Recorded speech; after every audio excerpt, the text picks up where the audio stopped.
Oops. Just making sure I got the lighting right. Hello, fellow gypsies and spiritual wanderers. This is Mocha Gypsy, and welcome to my live. So, just turn this off. Hope the lighting is okay. All right. So, I'm having this live because I want to discuss how does one know they're with a narcissist and how not to be stuck knowing whether to stay or to go. All right. Because um, when people find themselves in a situation that's just not right or in some sort of toxic situation, that's where most people get tripped up because our emotions are in it and we lack clarity. Okay. And, that's what it really goes to. So let's see if anyone comes in.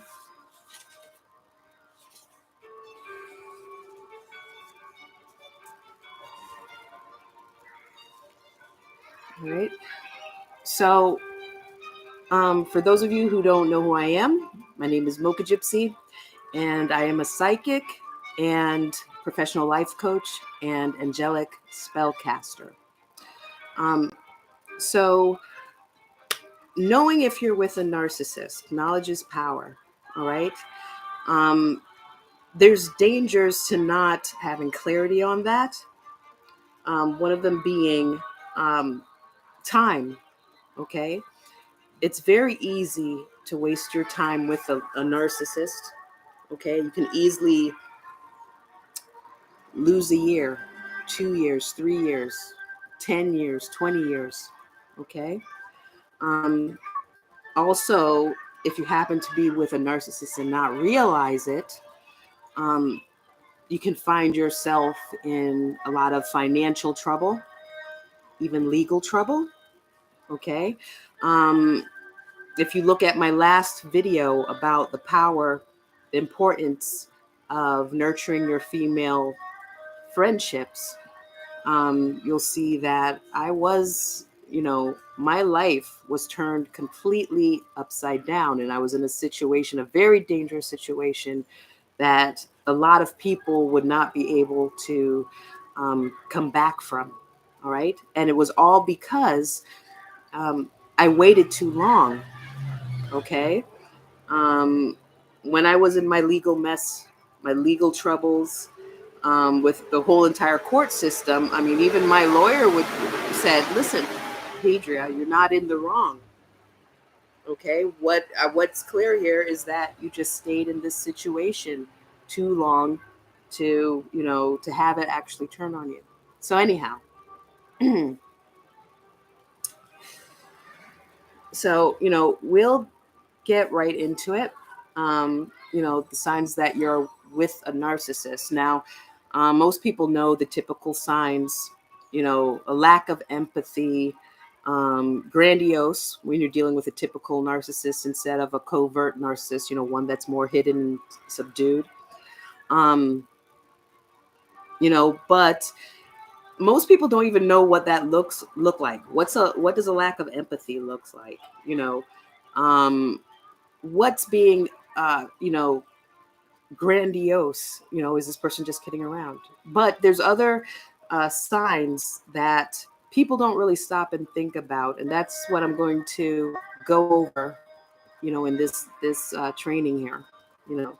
So one of the first signs, if you're confused, if you're with a narcissist or toxic person, ask yourself, you know is the person you're with now different than the person you first met, different than the person you were just starting to get to know? Okay. And if you're missing that person, okay, things were going so well in the beginning, this person was attentive, this person loved you, you felt okay. Things were going so well in the beginning, this person was attentive, this person loved you, you felt seen, you thought you were probably even soulmates, right? And now you're looking at this person who you're with, and you just feel chaos. You feel an uneasiness. You feel tension, unworried, anxiety, right? Um, and this is something different than just going through the usual honeymoon phase of a relationship. This is something much, much different. Um, there should not be a stark black and white contrast between how things are in the beginning and how things are now. Okay, that's how you know it's not just the end of a honeymoon phase. All right. Um, Usually, when that happens, when there's a stark contrast, when you find that you're with a totally different person, barring that there wasn't like some sort of um, big event that happened, some sort of tragedy or trauma that this person is going through, barring that, chances are that the person that you met in the beginning, was not the real them. Okay, that was their representative. That was their hook to get their claws in you. Okay. um and it's very easy to fall into that trap because we usually think the best of people until they show us otherwise, right? So that's something to think about and unpack, if you're with a totally different person. All right. um the second the second warning sign that you're with a narcissist or toxic person is, um do you find yourself do you catch yourself often obsessing over something or stewing over something or constantly worrying and thinking about something that this person has said or done to you? Okay. Or something that you have observed in that person? Is it this nagging feeling? All right. Um, and it's not something that just goes away. It's there for a reason. Did this person play some sort of prank on you that was mean spirited and they just um, brushed it off? Did they say something? Did they let out blurbed out something where you caught them in a lie? Whether it's a small one or a big one, and now you feel on edge. you know um Anything, that your mind you can't shake it, and your mind could go back and forth with it for weeks, months, and sometimes even years. All right. And that's because there's something there. There's something that's your intuition telling you that there's something horribly wrong with this person. There's this book called that came out a while ago, a long time ago, called The Gift of Fear. All right. Um, the author's name is Gavin DeBecker, if I remember well. And he pointed out that the best way to determine the difference between if you're just having, normal insecurities, normal fear, or if it's something that's a big deal, is when you're just having, like a little insecurity that's just, going to go away, it just goes away, right? But if it's something that's a big deal, it keeps on circling back and gnawing at you. You might try to repress it, you might try to explain it away, you might have your partner explain it away for you, but still, it's something that circles back.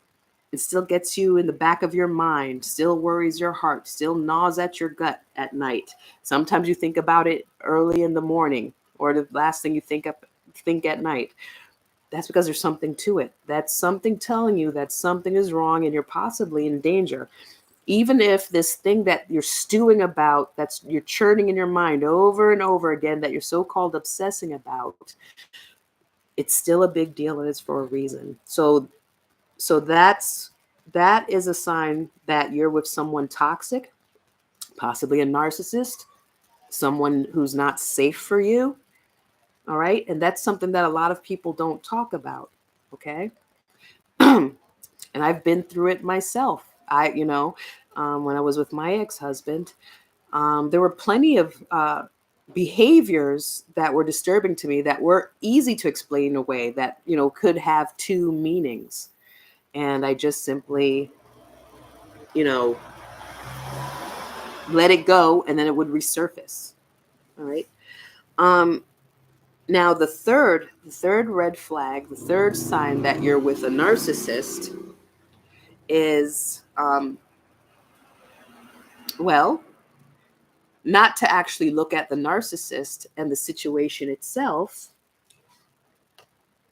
but to look at you, to look inward, look at your outward appearance.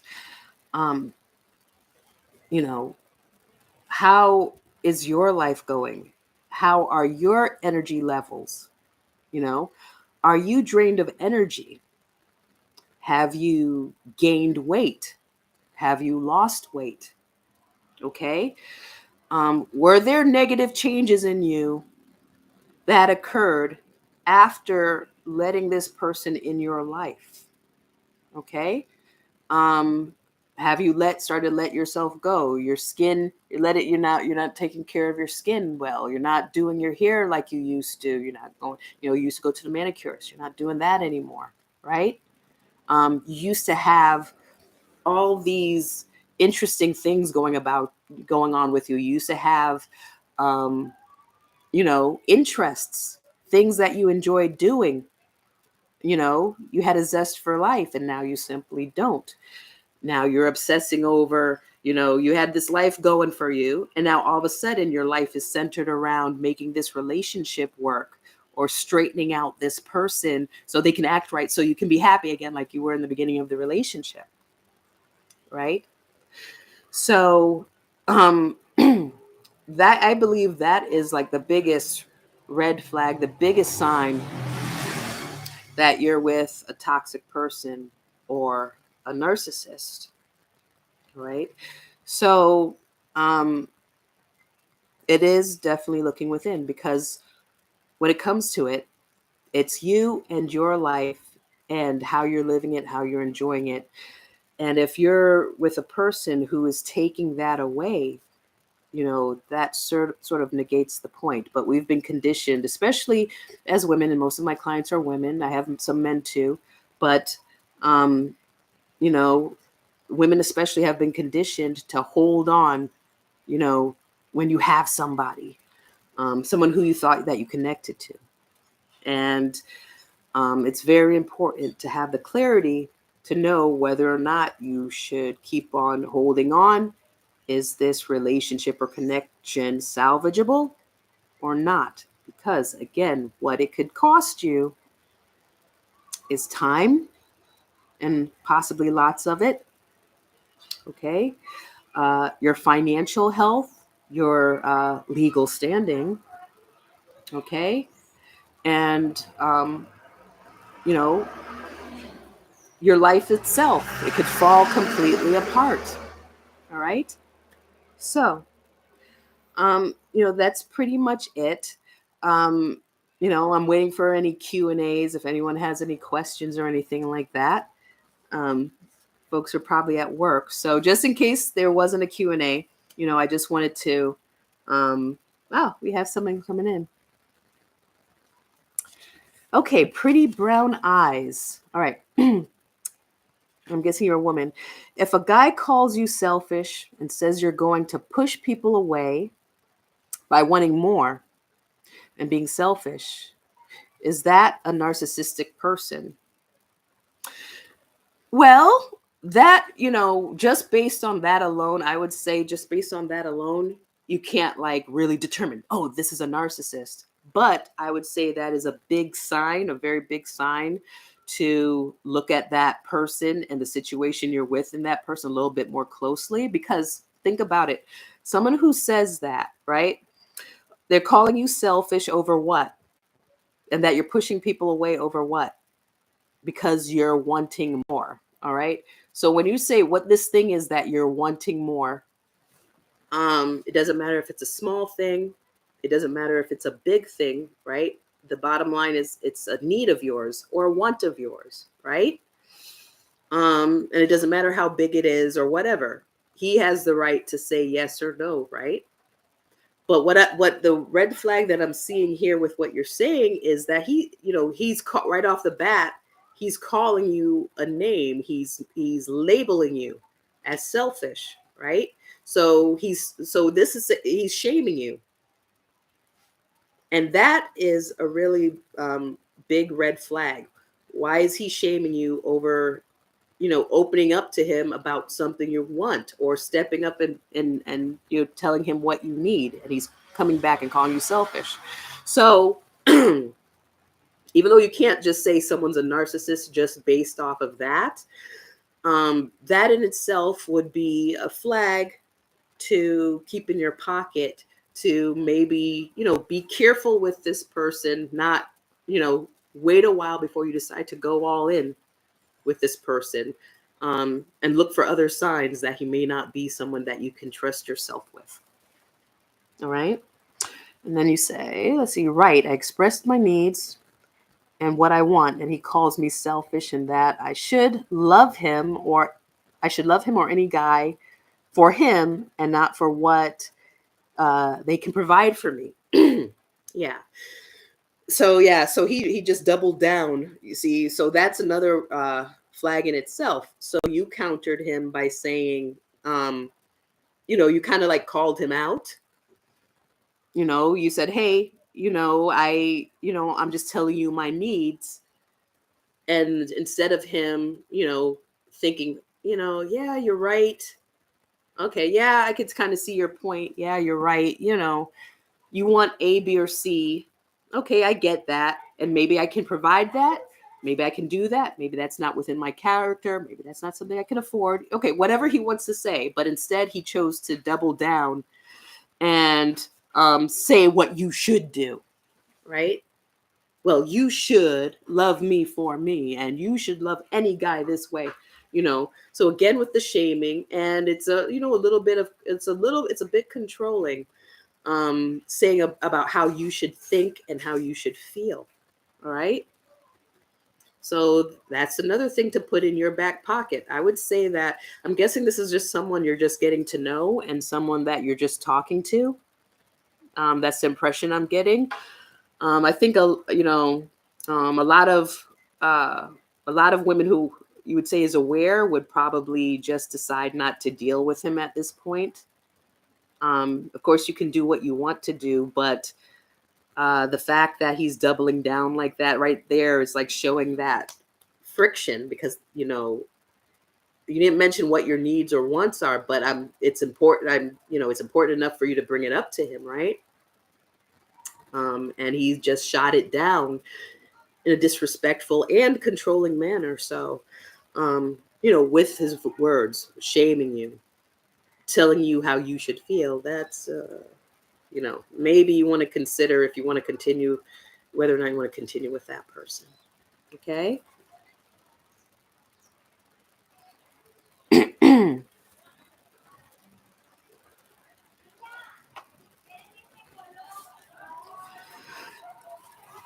All right. Pretty brown eyes. Thank you. And LOL. Yes, I'm like feeling too mental block, to mentally block him right now. Hell, just block him for real.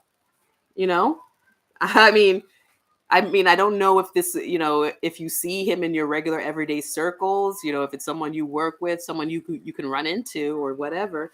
But a lot of women would just block someone like that.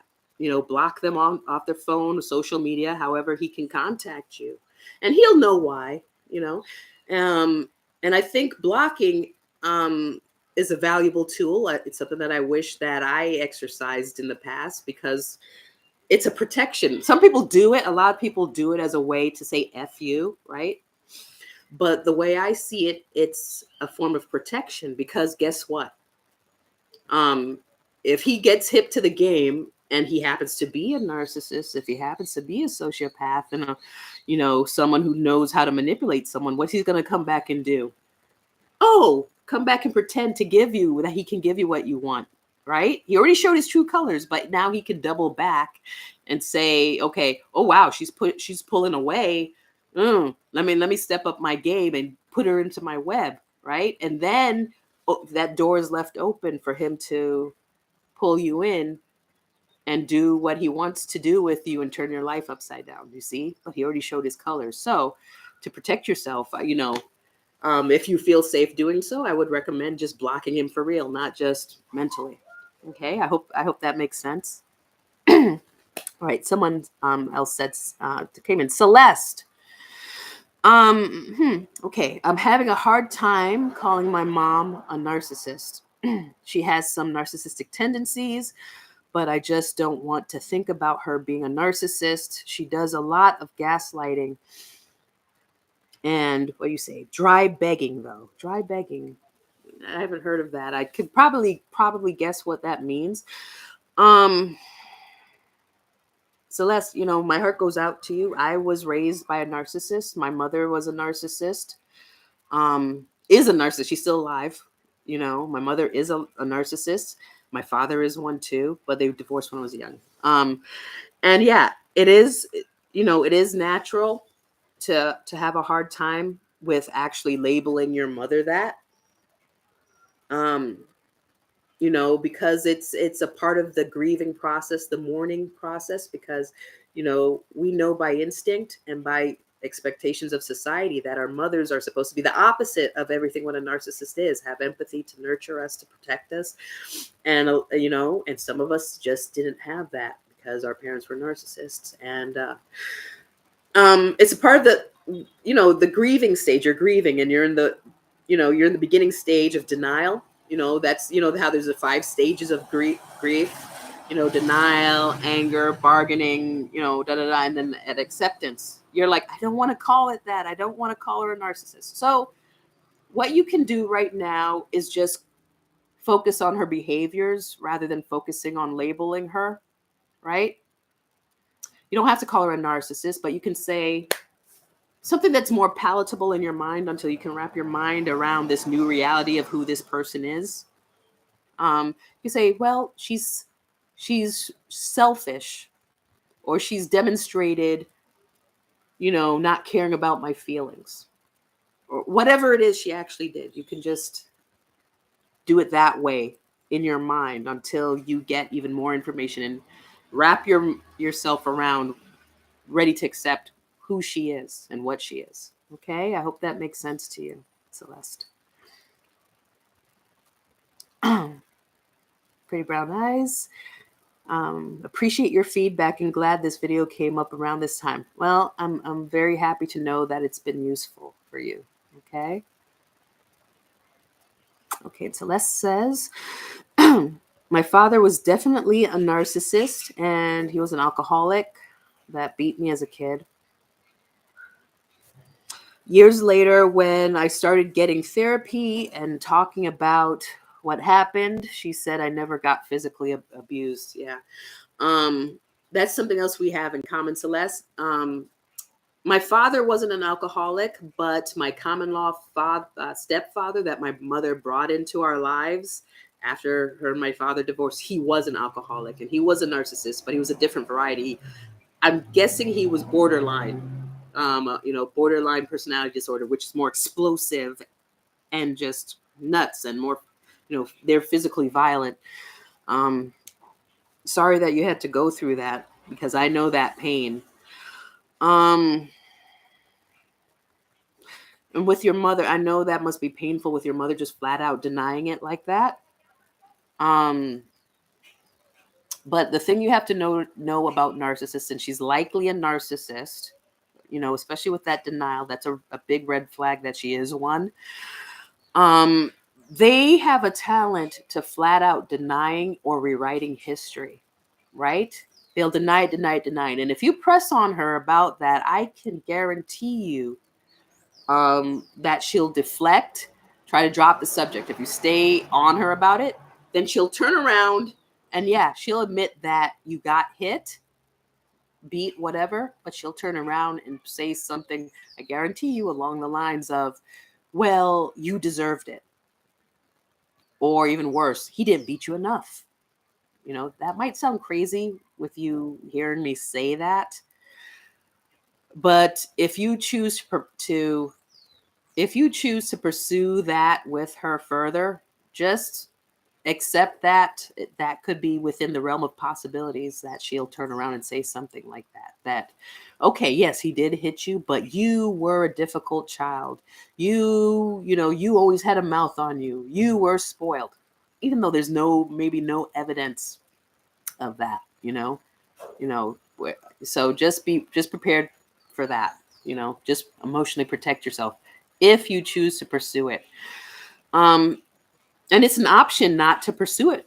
You can just accept what she said and know that just because she does not acknowledge that abuse, that's not your reality. That's not your perception. you know be secure in your reality that yes, you were abused by this man. She did not protect you. She's not acknowledging it. Okay, so I hope that was helpful, because narcissists are wizards at um bending people's reality. All right, they call it gaslighting usually. Okay, thank you. Yes, when I have pressed her on it, her response is that she that she had a harder time than I did, and so I should be able to get over it. Yeah, that's another classic response. Get over it. Yeah. So, I don't know how old you are, Celeste. I don't know how old your mother is. I don't know if you're a young woman. I don't know if you're in the middle age, Gen X range like I am. I have a boomer mother. That's a whole nother can of worms with that generation in terms of narcissism. Um, but just know and accept that you're never going to get a satisfactory answer from her. Okay, and you can do with that what you want, what you feel that you should do, but just protect yourself always with that. All right. Okay, so I'm gonna just wait a moment or two, and if you have something else. Oh yeah, okay. So my father was definitely a narcissist, and he was an alcoholic that became his kid years later. Okay. Oh, okay. This is an old one that you just already said that. Talk. Okay, so if mom is 69, so your mom is a boomer. Yeah. So, all right. My mom's a boomer too. My mother is 73. You're not quite Gen X. I'd say you're probably like an older millennial, but that doesn't matter what you are. Her being a boomer, especially, if you look it up, or maybe you're already aware of this, they are in general the most narcissistic generation. Okay, in regards to relationships, in regards to how they raised their approach to raising their kids. Usually we basically had to raise ourselves on our own. They were more about me, me, me, me. And it was, encouraged.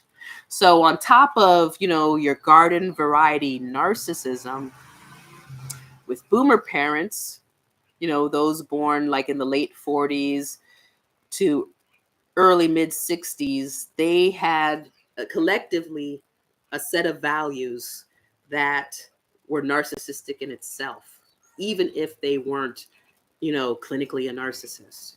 They've done a lot of things collectively to their own kids, to their own families, and to society in general. You wonder why things are so effed up now with our economy, struggling for the last 30 years. It's because of the things they've basically raped and pillaged our country financially, because they were like, they didn't care about future generations. They took their gold now, but that's a whole nother topic altogether. Okay, so yes, I'm an older millennial, but I feel Gen X. Yeah. If you are in that, if you're a grown folk and you had a, if you had boomer parents, yeah, you're gonna feel the brunt of what Gen Xers had to deal with. So that's probably a big part of the reason why you feel like a Gen Xer, because you had a boomer parent.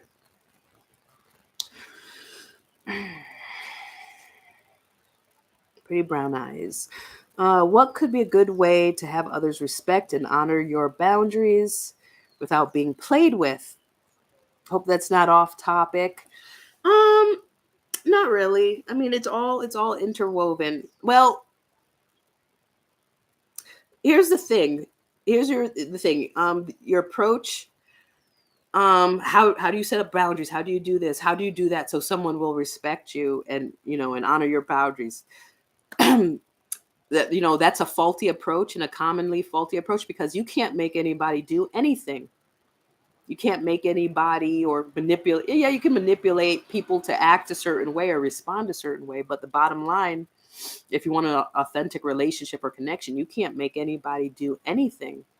That's the realm of the narcissist. What can I do to make them do this, right? When it comes to boundaries, what they're really for are for you. It's not to get a response on somebody to respect you. The boundaries are for you to have to yourself and make it known to others. So if they cross it, to either drop that person or stand back to protect yourself. There's no way to make a man or a woman or your parents or anybody respect you.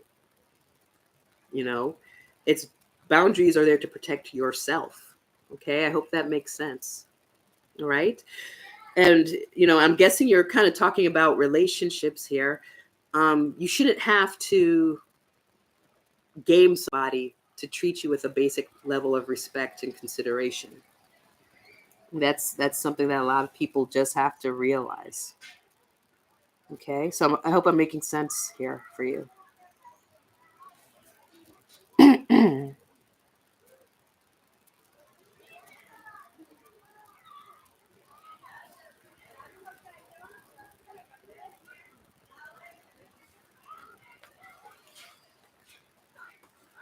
Okay, so I'm going to give it a moment.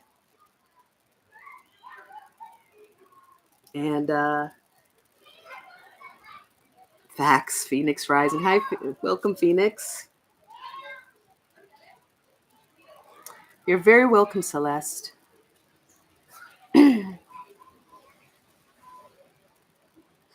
All right, so I'm going to wrap up now. Now, um, if you guys enjoyed this talk, enjoyed this training, I do offer a coaching package for people who needs a little bit more personalized help with their situation. All right. And, it's called the Relationship Clarity Coaching Package. Okay. So this package, it's available on my website. I have the link down below. And it's meant for two people. I designed this offering for two people. Okay. It's for people who need help in determining if they are with a narcissist or a toxic person, if it's something that can be worked out. And if they are with a toxic person, what to do about it. All right. I give you some emotional support and some practical advice. And the second type of person this is for someone who has already determined with themselves that they do need to leave the relationship, but may need some emotional support in doing so. They feel stuck, either emotionally, maybe financially, maybe there's pressures from the outside, their outside circles, and they just need help emotionally and or logistically to do so. All right. Those are the two people that this package is for, the relationship clarity coaching package. And what's included in that package, it includes professional coaching, a psychic reading as well to, get some clarity, anything that may be hidden in your situation that needs to come to the surface to know what your next move is or, what you should do in the here and now. And it'll also include a 15-minute email session for follow-ups. Okay, if you have any extra questions after our session, you want to update me on anything and need to know what your next move is in. All right. So, so I hope that you've all found this video very helpful. Hope you check out my offerings, my package, my coaching package, if you feel that would be something that you feel would be very helpful to your life. All right. And I really hope that you guys take care. And any other little questions you have, just leave it in the comments. So this is Mocha Gypsy signing off, and be blessed.